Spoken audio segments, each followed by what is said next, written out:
नमस्कार दोस्तों, कैसे हो आप सब लोग। दोस्तों आज के इस वीडियो में मैं आपको क्या बताने वाला हूँ वो तो आप थंबनेल लेकर ही समझ गए होंगे।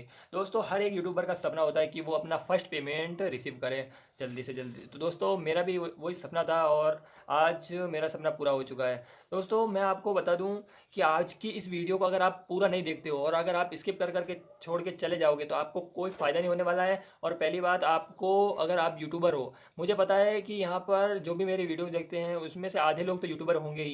तो दोस्तों यहाँ पर क्या है कि अगर आप इस वीडियो को छोड़ के चले जाओगे ना तो आपको कोई फ़ायदा नहीं होगा। और आपको जब भी आपकी फ़र्स्ट पेमेंट अगर आएगी और अगर अभी तक नहीं आई है और आने वाली होगी तो आपको क्या क्या परेशानियों का सामना करना पड़ेगा।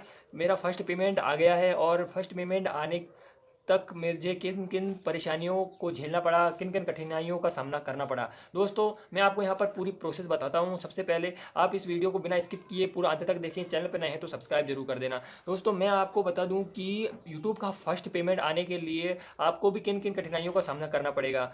सबसे पहली बात, अगर आपने गवर्नमेंट बैंक को यूज करते हो तो आपको कठिनाइयों का सामना करना पड़ेगा। और अगर आप प्राइवेट बैंक यूज करते हो तो आपको कठिनाइयों का सामना कम करना पड़ेगा। दोस्तों मैं आपको बता दूं कि फर्स्ट पेमेंट को रिसीव करना चाहते हैं ना दोस्तों, तो कुछ बातों का आपको ध्यान रखना है, किन किन कठिनाइयों का आपको सामना करना पड़ेगा। तो दोस्तों मैं आपको बता दूं कि जब भी आपका यूट्यूब चैनल मोनेटाइज होता है उसके बाद आपका अर्निंग होना शुरू हो जाता है। उसी प्रकार मेरा भी यूट्यूब चैनल दिसंबर में मोनेटाइज हो गया था और मेरा भी अर्निंग होना शुरू हो गया था। दोस्तों मेरा यहाँ पर $100 होने में काफ़ी समय लग गया। दोस्तों मेन चीज़ यहाँ पर होती है कि आपको कठिनाइयों को कहाँ सामना करना पड़ता है, आपको अपना पेमेंट को रिसीव करने के लिए कहाँ कहाँ सामना करना पड़ेगा कठिनाइयों का। तो दोस्तों मैं आपको यहाँ पर कुछ कुछ पॉइंट है जो अभी तक यूट्यूब पर किसी ने नहीं बताए होंगे और अगर बताए भी होंगे तो पूरी तरीके से अच्छे से नहीं बताए होंगे। मैं आपको जो बात बता रहा हूँ ना दोस्तों, आपको उसको पूरा ध्यान लगाकर सुनिए। आप, मैं जो आपको कह रहा हूँ उसको आप ध्यान लगाकर सुनिए, आपको भी इन प्रॉब्लम का सामना करना पड़ सकता है। तो दोस्तों मैं आपको बता दूं कि क्या क्या प्रॉब्लम का सामना करना पड़ सकता है जो कि मेरे को करना पड़ा। और यहाँ पर देख लीजिए क्या होता है कि कितना यहाँ पर पेमेंट आपका आता है। जितना भी पेमेंट आता है, मान लीजिए आपका $100 कंप्लीट हो गया और $100 ही आता है। लेकिन दोस्तों मैं आपको बता दूं कि आपको रिसीव करने में कितना समय लगता है। सबसे पहले यहाँ पर 21 तारीख को आपका पेमेंट को रिलीज़ कर दिया जाता है और 21 तारीख का जब आपका पेमेंट रिलीज़ कर दिया जाता है गूगल एडसेंस के द्वारा, तब वह आपके बैंक अकाउंट में भेज दिया जाता है। तो दोस्तों यहाँ पर मेन चीज़, यहाँ पर दिक्कत क्या होती है कि अगर आप अपने बैंक अकाउंट का स्विफ्ट कोड, यहाँ पर आप अपने बैंक का स्विफ्ट कोड गलत डाल देते हो ना तो आपका पेमेंट महीनों तक अटका रह सकता है। मैं आपको बता दे रहा हूँ, आपका पेमेंट महीनों तक अटका रह सकता है।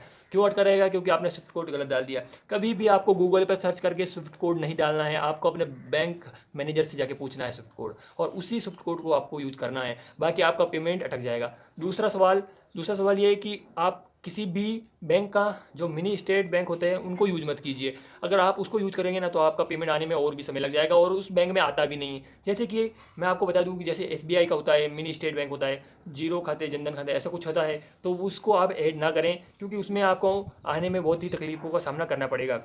दूसरी बात दोस्तों, अगर आप सरकारी बैंक यूज़ करते हैं तो आपको एक डिस्पोजल फॉर्म भरने को मिलेगा। अब वो डिस्पोजल फॉर्म कैसे भरना है उसके बारे में भी मैं आपको अगली एक वीडियो बना के बता दूंगा। अगर आप चाहें तो कमेंट कर सकते हैं, मैं उस पर भी वीडियो बनाऊंगा। दोस्तों यहाँ पर डिस्पोजल फॉर्म भरना पड़ेगा अगर आप सरकारी बैंक को यूज़ करते हैं तो। अगर आप प्राइवेट बैंक को यूज़ करते हैं तो आपको किसी भी प्रॉब्लम का सामना नहीं करना पड़ेगा। यहाँ पर मैं आपको बता दूँ कि अगर आपका फर्स्ट पेमेंट आता है तो आपके बैंक में आता है तो आपको 5 दिन के बाद आपके बैंक के द्वारा एक मेल भेजा जाता है। वो मेल होता है, उसमें डिस्पोजल फॉर्म मिल जाता है आपको। तो डिस्पोजल फॉर्म को भरना पड़ता है आपको और उसके साथ आपको भुगतान की रसीद को लगाना पड़ता है। अब दोस्तों भुगतान की रसीद कहाँ से मिलेगी, मतलब जो गूगल ने आपको पेमेंट किया है ना गूगल एडसेंस द्वारा, तो उसकी रसीद आपको कहाँ पर मिलेगी वो मैं आपको बता देता हूँ। दोस्तों यहाँ पर मैं आपको बता दूं कि जब भी आपका पेमेंट हो जाता है तो गूगल एडसेंस में आपको वहाँ पर पेमेंट का ऑप्शन आता है, आपको वहाँ पर क्लिक करना रहता है। और वहाँ पर क्लिक करने के बाद जब यहाँ पर आपको बहुत सारे, यहाँ पर जो भी आपका अमाउंट आया हुआ होता है, 100 कितना भी डॉलर है, $100 है, तो आपको उस पर क्लिक कर देना होता है। तो वहाँ पर आपको एक भुगतान की रसीद मिल जाएगी, उसको साथ में आपको उसका प्रिंट आउट निकालना पड़ेगा। और आपको प्रिंट आउट निकालना है और बैंक में चले जाना है। बैंक मैनेजर से आपको बात करने लेनी है कि आपका पेमेंट आ चुका है। वो आपसे भुगतान की रसीद मांगेगा। अगर आप भुगतान की रसीद नहीं दोगे तो आपका पेमेंट अटक जाएगा। सरकारी बैंक में है तो अटक जाएगा, अगर प्राइवेट में है तो कोई बात नहीं, आपका पेमेंट आ जाएगा। प्राइवेट में जल्दी ही आ जाता है, ऐसी बात नहीं है। लेकिन आपको अगर सरकारी बैंक है तो आपको फर्स्ट टाइम तो प्रॉब्लम का फेस करना पड़ेगा, ठीक है। तो आपको डिस्पोजल फॉर्म भरना है और यहाँ पर आपको भुगतान की रसीद साथ में लगाकर भर देना है, फिलअप कर देना है। तो दोस्तों इसमें क्या है कि आपका पेमेंट वो आगे भेज देंगे और मतलब वो आपका जो भी आपने सबमिट किया है वो आगे भेज देते हैं और फिर आपका पेमेंट आपके अकाउंट में आ जाता है 1 दिन बाद। दोस्तों पेमेंट आपका कहीं नहीं जाएगा, एक बार गूगल एडसेंस से निकला हुआ पेमेंट आपके हमेशा खाते में ही आएगा। और अगर बैंक में प्रॉब्लम है तो आपके बैंक अकाउंट से वापस आपके गूगल एडसेंस में आ जाएगा, आपके बैंक अकाउंट में नहीं जाएगा। तो दोस्तों मैं आपको बता दूं मेरा पेमेंट कितना आया और मेरे को कितना समय लगा।